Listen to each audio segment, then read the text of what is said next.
Okay, so next up it's actually myself and Audrey presenting some of the experiments. It's like it's primitive stuff. If you're coming from an IoT background, it might be a little primitive stuff to begin with. But as web developers, we kind of amazed how this whole new thing called Internet of Things like booming up. So we thought of like putting some nodes into it and figure out what's all this hype around, like what this hype is all about. So these are some of the little experiments we did, and we are still on the process of figuring out stuff. So it's a very early experimentation report, I would say. So some things might be broken and some things can be done better. So if you guys are like familiar, we want to make it a discussion. So yeah, let's start. Okay, so today we'll talk about our experiences interfacing IoT devices with Go. Next slide, please. So what is IoT? What's the Internet of Things? The definition here refers to the ever-growing network of physical objects that feature an IP address for internet connectivity. So basically, it's about letting devices talk to each other and letting them and connecting them through the internet. So that's just a brief summary of what IoT is about. Next. So we found that using Go to build IoT programs is actually quite suitable because with Go you get easy and fast cross-compilation. So you can cross-compile Go programs on your MacBook, on your computer, on your desktop and cross-compile them to a different architecture. So for us, we cross-compiled a Raspberry Pi program onto the architecture of the Raspberry Pi, and it was easy because you only have to cross-compile it once. You don't have to ship any runtime with the code. So actually, we built a program. Next slide. We built a program called Snap, Go Snap. It runs in the Raspberry Pi. So what it does is that it lets you control the Raspberry Pi through your browser. You can take a picture by calling the Pi's IP address, and then it will make the camera take a picture. We can actually demonstrate it to you now. The Pi is there, so we've got the Pi running. We've also followed all these steps. So basically, we did a brew install Go cross compile to enable cross compilation, and then we ran this command through cross compile. Brew install is run on your MacBook. Your Mac, yeah, yes. So you install this tool chain to get the cross compilation tools. So it's like a pre-built package. So you run that and get all the tools you need. So it comes with different tools, like tool sets for different architectures. So you can provide the flags, right? This Goa means the architecture, like in this case ARM, and for Raspberry Pi we need to compile it with an ARM version below 6. Yeah, so we have to specify that as a flag. So Goa 5, and that's pretty much it. So yes, same way you run the build command for any Go program, you do it, but you pass in these flags. So this will actually create a binary, but that binary will only run on a Raspberry Pi or the architecture we gave here. So yeah, and we'll proceed with the demo, right? Yeah. So actually, what we did was we copied the binary over, and now it's running on the Raspberry Pi. So I think Lakshan will ping the Raspberry Pi with the IP address, and then actually someone can hold the camera on the Raspberry. Oh wait.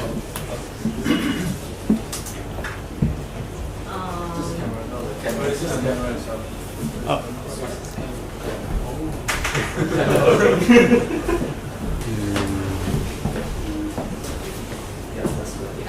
Okay.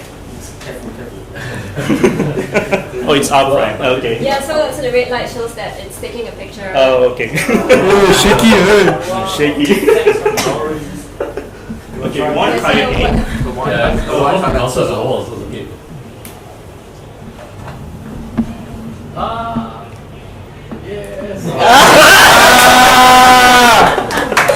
Yes. That's a nice one. Yeah. Well done.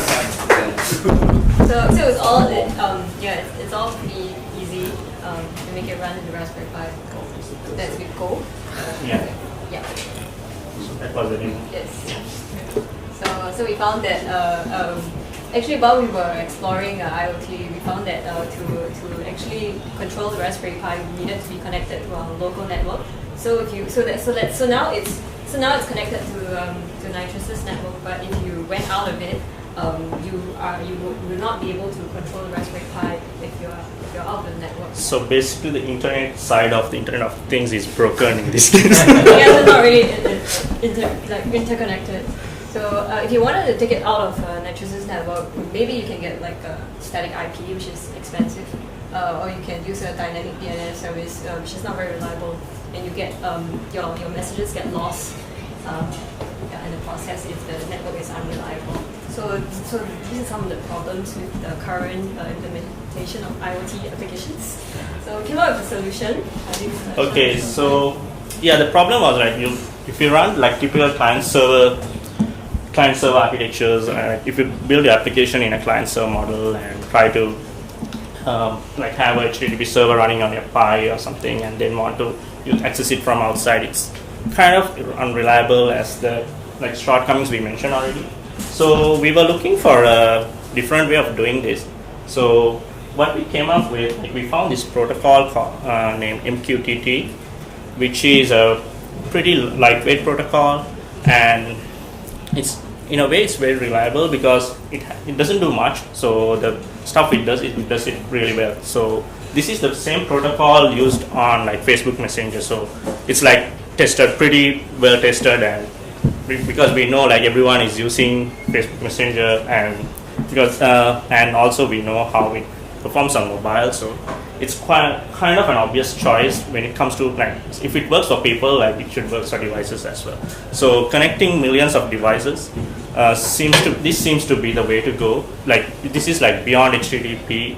We have to come up with a way of imagining how we are going to connect millions and billions of devices. So this looks like the protocol for IoT applications in the future.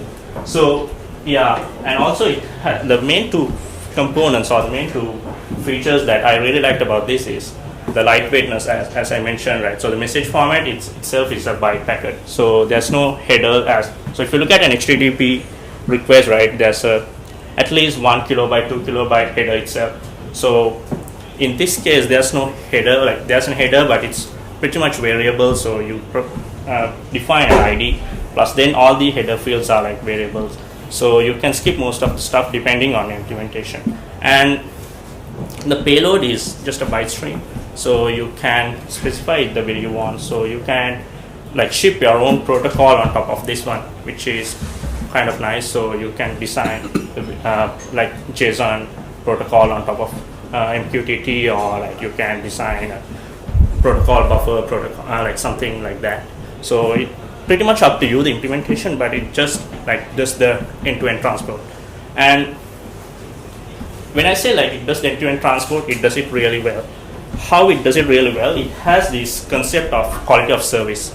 So when you send a message, or like, so if I give a high-level architecture, right? So how this all works? So it's just a publishers and subscription. So you have a broker running somewhere, and you subscribe to this broker, and you say like, I want to listen to messages on this topic.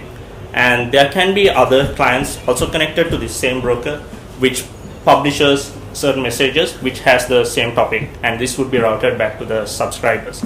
So this is how the high level architecture works. And when it comes to the message like routing, so when you say when you subscribe to a service, you can say what quality of service you want. So there are three different levels of quality.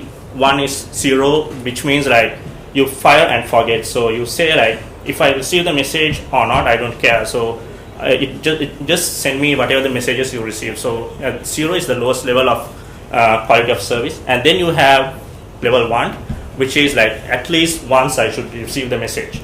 So it means like broker can attempt to send the message multiple times, and you can receive the same message multiple times, which is like duplicates of the same message. So it's up to your implementation to like filter out the duplicates. So that's the level 1 of quality of service. And the most expensive and the most reliable one is the level 2, which means like message will be guaranteed to deliver only once. So there won't be any duplicate messages. And say if your service is down, let's say for example you have a Raspberry Pi and you subscribe to certain messages from the broker, and your home network is down and your Raspberry Pi cannot connect to the broker, so it won't receive those messages, but the broker will store these messages for you. And so it's actually not the broker. I'll get to that point, who actually stores these messages. So as a subscriber, what you should know is like when you connect back, whatever the messages you missed during the period you were down, you will receive those, which is quite nice because we need this kind of reliability when it comes to IoT apps. So sometimes you don't want to miss certain messages, and also if you're tracking data, you want to send all those data back. So as I mentioned, like, so who stores these messages, right? It's not the broker. This is also the nicer part about this implementation. So the publishers also has a message store. Like, so it's when it says like when you like publish messages, you say my service quality of service level is this. So you can so subscribers say I want quality of service of level 1, and publishers say I can only provide a quality of service of 0. So in that case, like subscriber has to like decrease the expectation of the messages. So if the both publisher and subscriber has the same level of quality of service, then this actually works. So the way, when you're implementing this whole architecture, you need to have a message store to support this. So one of your publishers or subscribers needs to have a message store.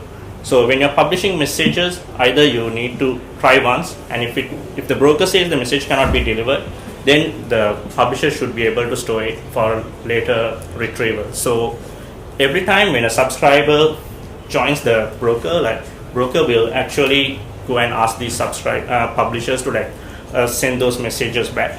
This is how the whole quality of service is guaranteed. So it's up to the clients who connect to the broker to store the messages instead of like broker storing everything. Okay, so actually we came up with a really small demo to show how this whole thing works. So this was the concept. So I'll explain how you can use MQTT within Golang. There are several libraries, and each of them has its own perks. So most of them, like the most famous one is from IBM. I think,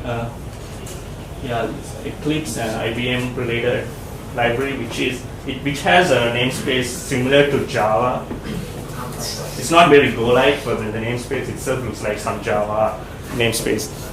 So implementation is not like it's not following the Go conventions that pretty obvious. It seems like someone just ported it from the Java implementation to Go, but it has all the required functions to like comply with the specification of MQTT. So MQTT has like several specifications. Right now it's I think 4 point something. So this one is 3.1, but I think it gets all the functionality, basically the quality of service plus the message store functionality for you. So this was the most seems to be like the most completed implementation. Like there are a few others on GitHub if you search, but most of them either misses the quality of service part or the message storing capability. So let me show you through the code so it's more understandable. So as I said, like there can be a publisher and a subscriber to messages. So, and also you need a broker to like communicate, like manage all these communications between publishers and subscribers. For the broker, actually, you can attempt to write on your own broker, but there's a pretty stable open source project called Mosquito. This is not actually a Go project, but I think it's written in C or C++. Yeah, so this one is pretty stable for a production. Or, yeah, if you want to try it out on a production system, I think Mosquito is pretty stable. So it comes with a Docker image, so you can spin it up on a container and have it running, which is what I'm doing at this moment. So you have Mosquito running as a broker, and then you can connect to Mosquito as publishers and subscribers. So let me go through the subscribers.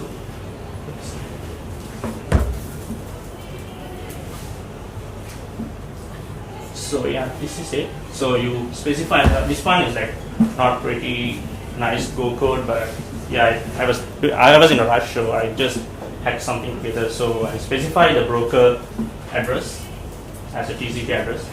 So it's just IP and the port.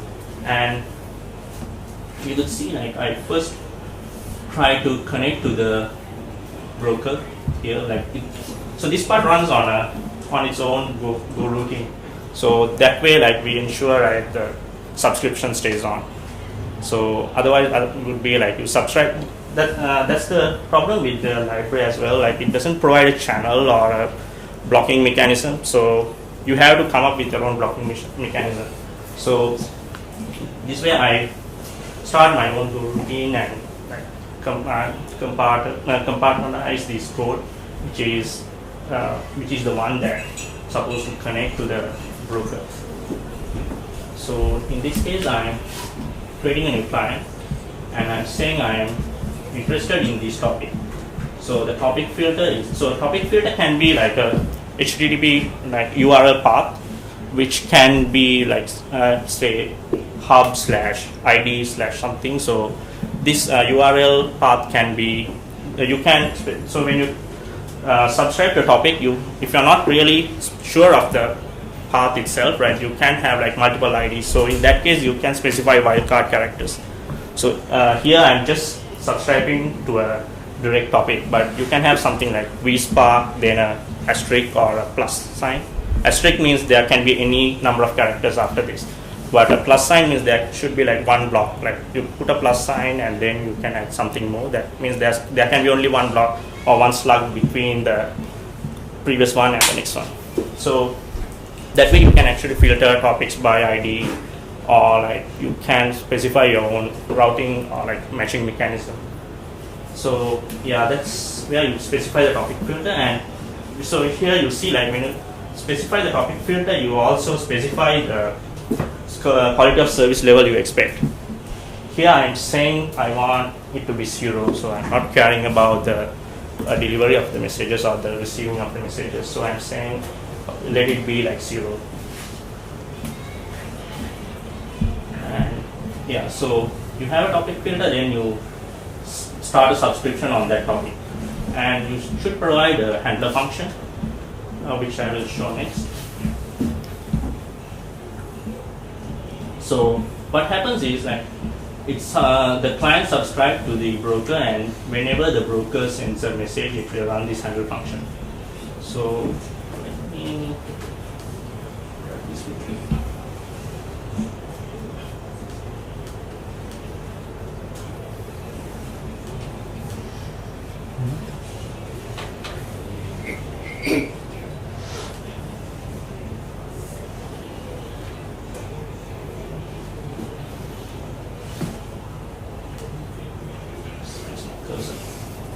I lost my cursor. Sorry. Okay, so here's my broker. It's running in a Docker container. So I have a main command which starts Mosquito. So it will actually build from a Docker image, and it will start a broker on a given port. And whenever I run the subscriber code, you will see there's a new client subscription here. So here you will see sample sub right here. So the sample sub is the client ID I just gave. Can't see, sorry. Control plus command. Okay. Keep going. Keep going. Oh, shit. Okay. Yeah. It's not really important, just the label of the client. So it's just sample sub which I provided in the code. So it's not really important. The idea is like you will see the connections from the clients in the broker. So you will know which client is connected and where the messages are routed. Okay, let's go back to the slides.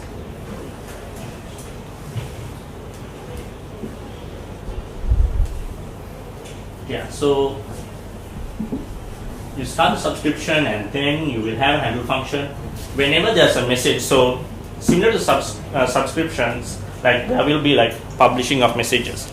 I'll explain handle function and then move to the publisher, then I'll explain how the message is published. Okay, so handle function is basically it receives a message. The message format is MQTT message. You can see from here the MQTT message type, what it looks like. So this is the documentation for the MQTT library we are using on Go. So this is the message type. Yeah, so message will have a payload basically and a message ID and then the QoS, the quality of service. So these are like the 3 important bits of information a message should contain. There can be more, right? But these are the only 3 we are kind of caring about. So in this case, I am getting the message payload, and here I am actually, so the payload you would see it's a byte slice, right? So what I'm trying to do is like read the byte slice. So the example we are trying here is we have a Spark code. It's running. Yeah. Okay. Do you want to show it? Yeah, it's running. Okay. So if you want, we can Right. So yeah, let me explain the example we are trying to run here. So we have a Spark code. I think most of you are familiar with Spark code, right? Spark code is this Wi-Fi enabled. Oh, you don't know what Spark code is? Yes. Right. Let me give a like simple explanation what Spark code is. Spark code is this new hype IoT device, or it's basically it's a microcontroller. Wi-Fi. So it has a Wi-Fi module and some just a simple processor. Boards. Yeah. So, and there are GPIO ports. So, and you can program these pins, right? GPIO pins. So, basically, you can connect different sensors or else like output devices to these GPIO pins, and you can deal with the bytes. Right? You send messages, receive messages using this microcontroller. So, and it all works through Wi-Fi. So, the idea, the way they sell it is like they have a cloud of their own. So whenever you want to use the Spark code, you like push your code to their cloud, right? Yeah. And then that cloud would send the message to the Spark code itself. So that's how you run the code on the Spark code. But it's kind of like, so the concept itself is broken again, right? So if you don't have an internet connection, then your Spark code is pretty much useless because it cannot connect to the Spark cloud to retrieve the code. So we were thinking like, so we had the same issue. So we got it and we tried to run in several places, and whenever we move to a cafe or somewhere, like the Wi-Fi connection, we cannot connect for some reason, and then we cannot do anything with the Spark code. So we were looking for a different solution for this problem, because if it has a Wi-Fi module, right, you should be able to like send messages directly to this one. Like we should be able to like communicate with TCP.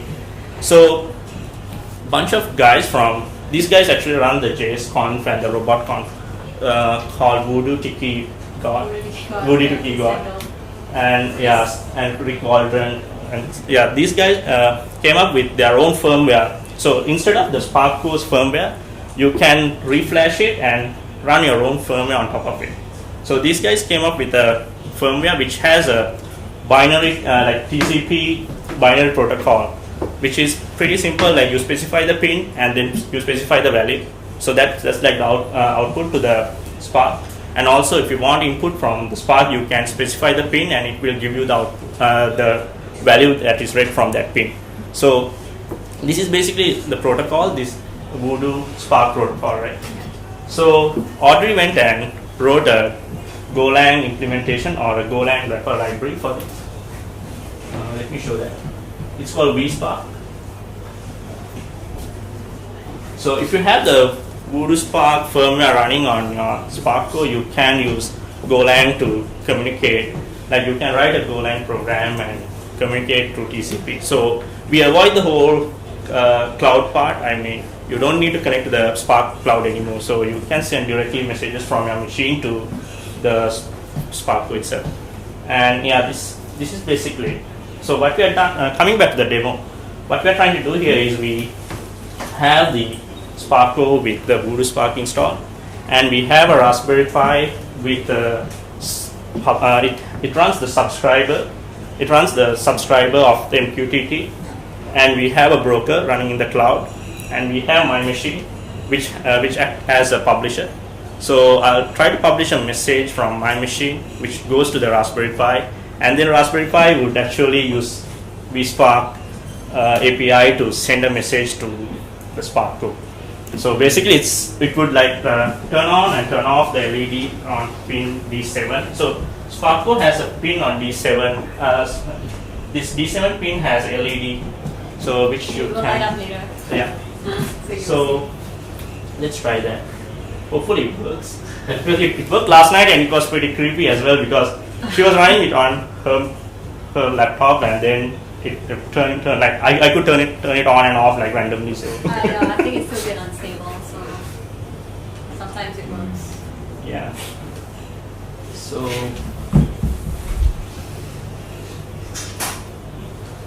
let's try. Okay, so output is like this. Yes. Okay. So, yeah. Actually, I'll show the code on the GitHub page. It's much clearer than the one you see on the terminal. So, this is the south. I want to show you the path. This is path. Yeah. So, publisher will send a message like this. So the bootstrap code is pretty much the same as the subscriber, but only difference is like it doesn't subscribe anything, it just publishes messages. So the message format is this. So you have a byte slice. First 2 bytes specifies the pin. So the Voodoo Spark API requires the pin to be a string for some strange reason. Like you have to specify the pin as D7 or A1, something like that. So you have to get the ASCII codes of the pin, like the corresponding string, and then the ASCII codes for that string. So 68 and 55 means D7, and then the last byte is the value we want to set to the pin. So we want to set the value 1 to the D7 pin. So that's the message. We send this message to the broker. So we have a subscriber running on Raspberry Pi, which listens to this message like of topic vSpark. So whenever it receives a topic by vSpark, it will try to make an API request or API call to the Spark code. Okay, so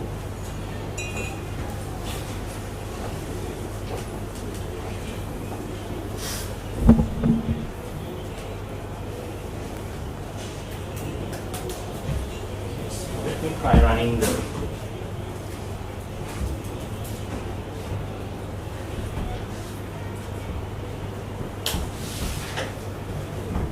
so it published the message, but did it receive? Did you turn it on? Is it Yeah, on? I turned it on, yeah. Yeah, so it received the message. It's supposed to light up. Oh no, it's 0, sorry. Yeah. No. So when you set it to 0, it actually turns the light off. When you set it to 1, it turns it on. It's a protocol. Yeah, Oh, it so- turned on. Funny, it worked. We thought it would not work. Yeah, sometimes When we it walked in, works, we were like, sometimes it open. doesn't, so- Yeah, so it's quite nice. So the thing is like this is just an introduction, as I said. Like, so what you can do is basically you have a hub, like you have a Raspberry Pi as your home hub. So, and also I couldn't mention the MQTT has a better security mechanism. So it's basically like it has the same TLS configuration. So you can use a TLS socket to like wrap your whole MQTT message, which means like it is secure as HTTPS. So as you send an HTTPS request, you can send an MQTT request wrapped in TLS. So that means it's encrypted, so no one can like tap into the message and read what you're sending. So it's pretty safe. Like, so when we say like we want IoT to like we want our homes to be controlled by like from a mobile phone from outside, but we always have the security risk. Like how it would be like someone try to like turn on and off your lights, or like even that could be the least thing can happen, right? Then that can be like you cannot even imagine the consequences of like putting everything on the cloud. So what we are thinking is like how to get like a Raspberry Pi to be the home hub, which is, since it runs a Linux OS, right? It's pretty much powerful to do stuff that we want to do. So then we have a bunch of Spark cores. Actually, Spark core is it's like a gateway to like. So it's just like a gateway device, which is easier for the beginners like us to get familiar with the whole like microcontroller system. So actually, when we can do stuff, I guess when we can get something running like prototyped on a Spark core, we can easily port this to Arduino or something, which is 10 times cheaper than a Spark core. So basically, you run a bunch of Arduinos or Spark cores itself if you are rich enough on your house, like to control different things, and this whole system can be controlled through a Raspberry Pi. So that's the whole idea that we see as like how IoT and MQTT and using Golang, how we can connect all these things together. So this has been our adventure or the experimentation so far. So hope you guys got something to be excited. So and we would be putting up few like most of this code we showed already is open source. You can go to Audrey's GitHub profile. Right? You have the VSpark and it's GitHub/Audrey link. Oops. Yeah, here you would find the Go Snap and. Oops. So Go Snap and VSpark is the code's on my repository. It's already here. Go, but yeah. So, and then you will find the example I just showed on my GitHub. It's Latte, L-A-K-T.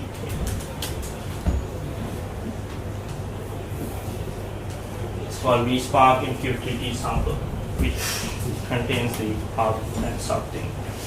Yeah, so that's pretty much it. And if there's any questions and suggestions, how you can see how this can be better. So VSpark doesn't connect to your MQTT broker directly, right? No, so that goes through Rust. Spark protocol on the local LAN to your Raspberry Pi. So actually, what I saw a talk on last GopherCon. There's a project like actually PayPal's Beacons runs a firmware written in Go itself. So actually, that's the next experimentation we want to do, right? To rather than using C, write a firmware in pure Go and see if it can be compiled and run on the Spark. The problem with writing firmware for microcontrollers with Go is Go is huge. Yeah. In comparison to C. Exactly. Yeah.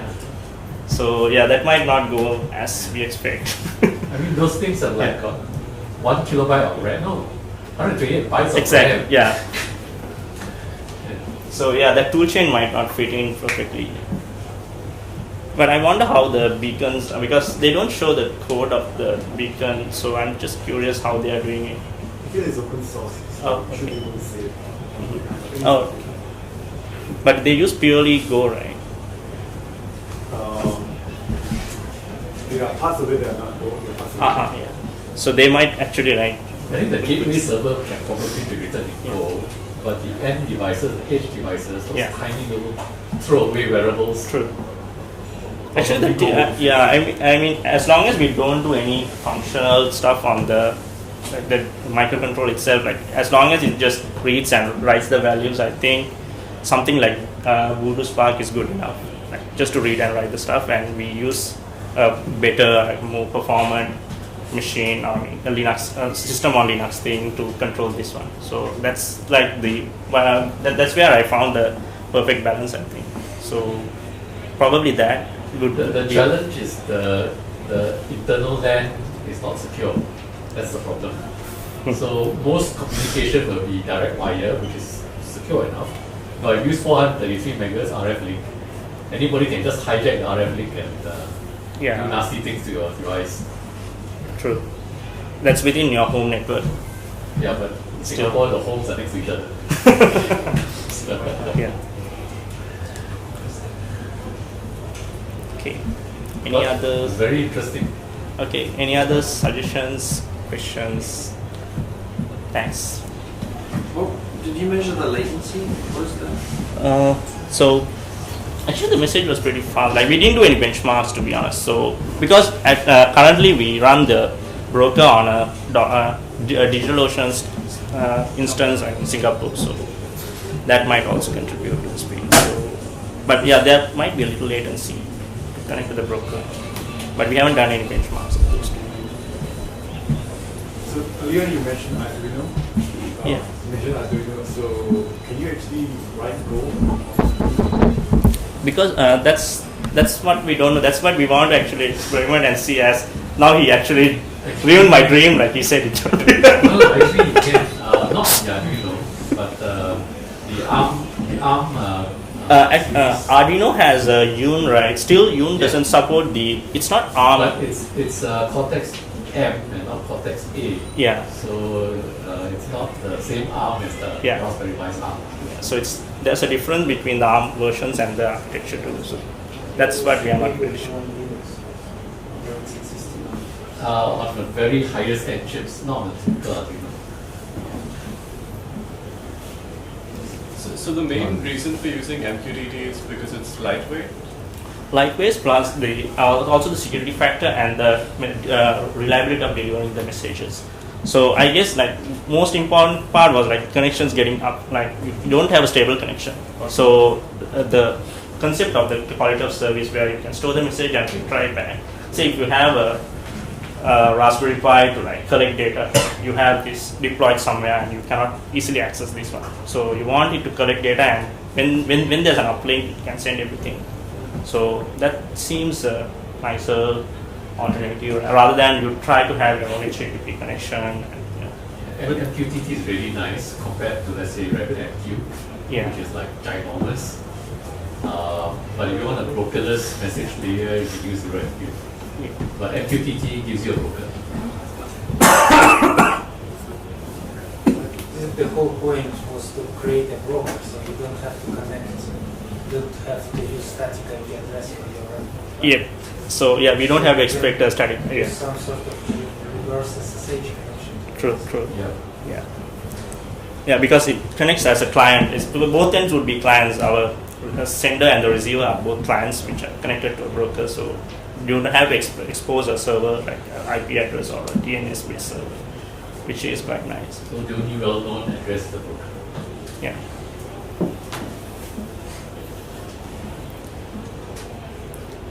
Okay. Shall we? Right. Yeah. Very true.